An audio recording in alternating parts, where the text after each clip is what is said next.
Hey, how's it going? Dividend Dashboard here. Welcome to the portfolio update for the month of October. This type of videos are simple and straight to the point. I will be covering a quick glance at the YouTube subscriber growth and highlight a comment that a subscriber left on the channel. I will also be going over the stocks I bought, dividends received, and my dividend stock portfolio update, all in full transparency. I do all of this to track my journey so in a few years I can look back and see how far I made it. All of this is done for free with no paywall. So if you want to follow a real person investing real money and you enjoy this type of content, consider subscribing and liking this video. It puts my name out there for other viewers with similar interests to find my channel. Let's dive in. YouTube sub count steadily grows over time and is driven by videos posted. So every time I post a video, it brings a handful of subs until the videos stop getting views. So growing the channel has been a consistent task of posting videos, therefore people subscribing. All my videos are not evergreen content, so I don't get subscribers passively. I made a goal to attempt and reach 2K subs by the end of this year. Let's see how it goes. Before jumping into a portfolio update, a subscriber made the following comment. On a side note, it's nice to see a more relatable portfolio. There are too many US stock YouTubers I see with 100k plus portfolio and calling it a small portfolio.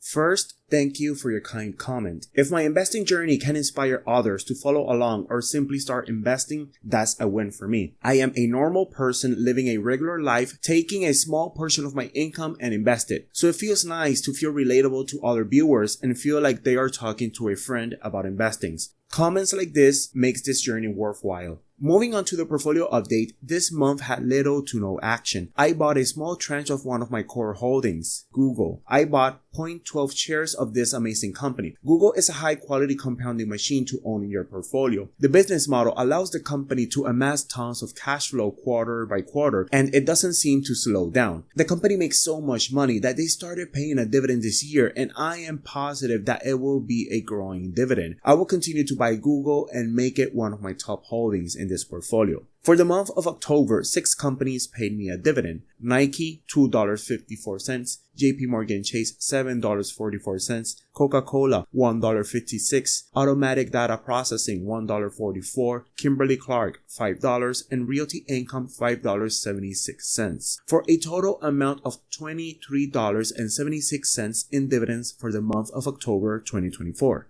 October has always been one of my low-paying months since day one. The compounding of the dividend year over year is also a small one compared to the previous months, and we can see that in the following graph. Every year, with the exception of 2021 to 2022, the dividend increase was a double-digit growth with low upside. Other months in my portfolio usually have a higher double-digit or triple-digit compound. In 2020, I received $3.57 in dividends, and now in 2024, $23.76. The growth is not there. However, I've been wanting to increase my ADP stake, and that's a company that pays me in October. So in the future, we might expect a faster year-over-year growth for this month. Moving to the portfolio, my dividend stock portfolio is valued at $23,524.58 with $15 in buying power. It has a dividend yield of 2.83%, which translates to $552.46 in projected annual dividends. Portfolio remains at 23 holdings. The performance of the portfolio is decent but not great at the market. Short term, some slight volatility due to the earnings season, but as we scoop out, we can see positive returns in the 3 months and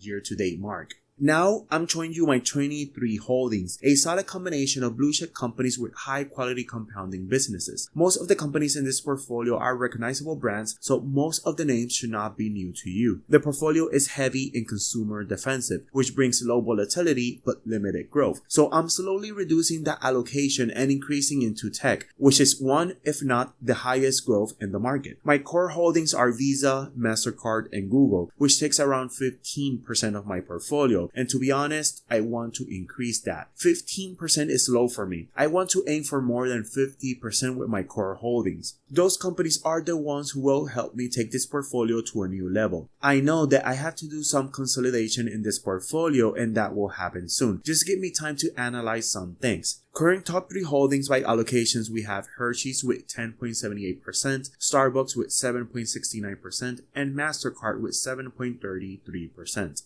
Next up, I have the annual dividend per holding, and we can see the dominance from Hershey and Realty Income. Hershey's dividend chart is way up because it's my largest holding. For Realty, it's because it pays a monthly dividend and it's around 5% of the portfolio, so it's not a small holding. We can see my second largest by allocation, Starbucks, bringing almost $50, and my third largest, MasterCard, with a way smaller amount. Don't get confused though, the charge for MasterCard is small because dividends are paid as an X amount per share, and I don't have a lot of shares for MasterCard despite being my third largest holding. However, MasterCard has a high dividend growth than Hershey and Starbucks.